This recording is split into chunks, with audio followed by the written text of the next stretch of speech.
వందే మాత్రం. నేను మీ journalist Navata. Welcome to R Voice. ఇది విశ్వ సంవాద కేంద్రంలో వచ్చిన ఒక ఆర్టికల్. దాన్ని చూసినప్పుడు నాకు ఇది ఒక వీడియో చేయాలి, మీ అందరి అభిప్రాయాన్ని కామెంట్స్లో తెలుసుకోవాలి అనిపించింది. అందుకే ఈ వీడియో చేస్తున్నాను. సో మీ అభిప్రాయం ఏంటి అనేది కామెంట్ సెక్షన్లో పెట్టండి. ఇక క్రిస్మస్ నుంచి ఆంగ్ల సంవత్సరాది వరకు వేడుకలు మొదలవుతాయి. నిజానికి ఇవి వేడుకలేనా అంటే సంతృప్తికరమైన జవాబు ఉండదు. యేసు అనే ఒక వ్యక్తిని అడ్డం పెట్టుకొని ఒక మతాన్ని సృష్టించి ప్రపంచాన్ని అల్లాకల్లోలం చేస్తున్న రోజు అని చాలామంది అభిప్రాయపడతారు. ఏ ప్రాకృతిక మార్పు జరగని సాధారణమైన రోజును అడ్డదిడ్డంగా చేసిన కాలగణనంతో మొదటి రోజుగా పరిగణించి జరిపే వేడుక ఇక రెండోది. అది ఒక్క ఎత్తు అయితే ప్రతి హిందూ పండుగను విధ్వంసకరమైనదిగా చిత్రీకరించే హైందవేతర దుర్మార్గులు ఈ రెండు సందర్భాల్లోనూ కుక్కిన పేనులా కిక్కును మనకుండా ఉండడం మరింత అమానుష్యం. ఈ రెండు సోకాల్డ్ పండుగల సందర్భంలోనూ చేసే వేడుకలు, దాని వెనక ఉన్న అనర్థాల గురించి ఎవ్వరూ నోరెత్తరు. వాటి గురించి నేను చెప్తా. క్రిస్మస్ అంటే క్రైస్తవ మత ప్రబోధకుడైన యేసుక్రీస్తు పుట్టినరోజు. అందులో నిజం ఎంత అంటే నేతి బీరకాయలో నెయ్యి ఉందా అని అంత అనేది చాలామంది చెప్తారు. దాని గురించి నేను మాట్లాడదలుచుకోలేదు, విమర్శించదలుచుకోలేదు. ఇక ఇలాంటివి మాట్లాడగానే చాలామంది విరుచుకుపడతారు. అది శరామాములే. ఇంకా ఆశ్చర్యం ఏంటంటే విరుచుకుపడే వాళ్ళలో ఎక్కువగా హిందువులే ఉంటారు. అది మన దౌర్భాగ్యం. ఇక అది కాసేపు పక్కన పెడితే, ప్రతి హిందూ పండుగప్పుడు ప్రత్యేకించి దీపావళి పండుగ నాడు పర్యావరణానికి హాని జరుగుతోందంటూ గగ్గోలు పెట్టే సోకాల్డ్ సెక్యులర్లు ఈ పండుగ ముందు రోజు అంటే డిసెంబర్ 24 నుంచి కొత్త సంవత్సరం తర్వాత అంటే జనవరి 4 వరకు కేవలం 12 రోజుల్లో జరిగే పర్యావరణ విధ్వంసం గురించి నోరెత్తి మాట్లాడరు. అడవుల నరికివేత వల్ల పర్యావరణానికి తీవ్రమైన ముప్పు వాటిల్లుతోందంటూ మొత్తుకుంటారు శాస్త్రవేత్తలు. కానీ ఆ ఆవేదనలు ఎవ్వరికీ పట్టవు. క్రిస్మస్, న్యూ ఇయర్ సందర్భంగా కోట్లాది గ్రీటింగ్ కార్డులు ప్రపంచమంతా పంపిణీ అవుతుంటాయి. ప్రపంచవ్యాప్తంగా 200 కోట్ల మందికి పైగా జనాభా క్రిస్మస్ జరుపుకుంటారు. ఒక్క క్రిస్మస్ గ్రీటింగ్ కార్డుల కోసమే సుమారు 3.5 కోట్ల చెట్లను నరికేస్తారు. మీలో ఎంతమందికి తెలుసు? ఇంకా క్రిస్మస్ ట్రీలను కూడా కలుపుకుంటే ఏటా 12 కోట్లకు పైగా చెట్ల నరికివేతకు గురవుతున్నాయి. అంతేకాదు సుమారు 2 నుంచి 300 కోట్ల కిలోగ్రాముల కర్బన ఉద్గారాలు వెలువడుతున్నాయి. క్రిస్మస్ కానుకల అలంకరణ కోసం ప్రతి ఏటా 2,28,000 మైళ్ళ పొడవైన ర్యాపింగ్ పేపర్లు వాడతారు. ఆ రోజు తర్వాత అవన్నీ చెత్తబుట్ట పాలై క్రిస్మస్ సందర్భంగా ఒక్క ఇంగ్లాండ్లోనే పోగయ్యే ప్లాస్టిక్ వ్యర్థాల బరువు 76,000 జిరాఫీల బరువుకు సమానమట. తెలుసా మీకు? ఇంగ్లాండ్లో క్రిస్మస్ చెత్తను తొలగించడానికి అయ్యే ఖర్చు ఏటా 2.6 కోట్ల పౌండ్లు.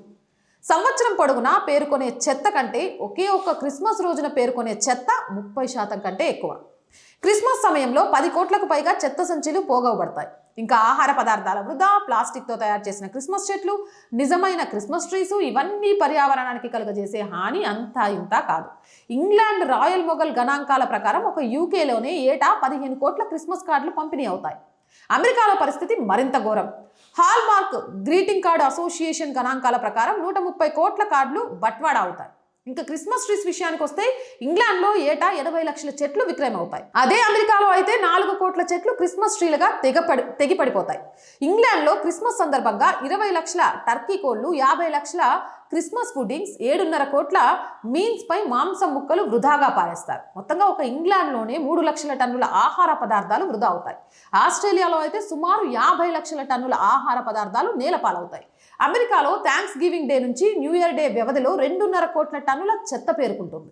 సంవత్సరంలోని మిగతా రోజుల కంటే ఇది 25% ఎక్కువ. ఇంకా ఇతర ఐరోపా దేశాలు, ఆస్ట్రేలియా, అమెరికా ఖండాల్లోని దేశాల్లో క్రిస్మస్ పేరుతో ఘనంగా కనిపించేవి బాణాసంచా.